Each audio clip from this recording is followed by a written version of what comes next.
మీరు అరకుకు వచ్చినప్పుడు మాత్రం ఈ టెంపుల్ని అస్సలు మిస్ అవ్వకండి.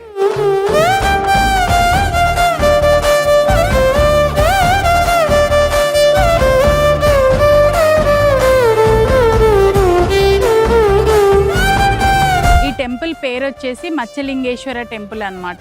ఈ టెంపుల్కి ఈ పేరు ఎందుకు వచ్చింది, అసలు స్టోరీ ఏంటంటే మత్స్యరాజులకి సింగరాజులు, అంటే మత్స్యము అంటే చేపలు, సింగము అంటేనేమో పాములు అనమాట. రెండిటికి యుద్ధం జరుగుతూ ఉంటే సింగరాజులు అనే సర్పాలు వచ్చి చేప పిల్లల్ని తింటూ ఉంటే మత్స్య దేవత కాపాడుకోవడానికి ఇక్కడికి వస్తుంది అనమాట. అప్పుడు ఈ చేప పిల్లలన్నీ అంతరించిపోతాయేమో అని చెప్పేసి మన శివుడు మత్స్య రూపంలో వెలిసి ఇక్కడ వీళ్ళందరినీ కాపాడి మత్స్యలింగేశ్వర స్వామి రూపంలో ఇక్కడ వెలిశాడు. అదే ఇక్కడ ప్రజల నమ్మకం. ఇక్కడ ఇంకొక స్పెషాలిటీ ఏంటి అంటే, మీకు ఇక్కడ వాటర్ కనిపిస్తున్నాయి కదా, అంటే ఇక్కడ అన్ని రాళ్ళు ఉన్నాయి, కింద స్వరంగం ఉంటదంట. కింద నుంచి వెళ్ళి అక్కడ కనిపిస్తాయి మళ్ళీ వాటర్. ఏమైంది హనీ గురించి చెప్పకుండా గుళ్ళ గురించి చెప్తుంది అనుకుంటున్నారు కదా, ఏం లేదండి, అరకు వచ్చాను. ఈ టెంపుల్ గురించి ఒక స్టోరీ ఇంట్రెస్టింగ్ అనిపించింది, సో అందరికి ఆ విషయం తెలియాలి అని చెప్పేసి ఈ వీడియో తీస్తున్నాను.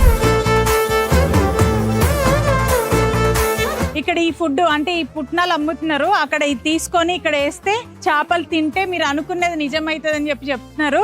నిజమవుతుందో కాదో తెలియదు కానీ నేనైతే వేస్తున్నాను. సో ఇది ఎంతవరకు నిజము లేకపోతే మేము ఇంకేమైనా మిస్ అయినామా మీరు కమెంట్లో షేర్ చేయండి. కానీ ఇక్కడ టెంపుల్ మాత్రం చాలా ప్రశాంతంగా ఉంది.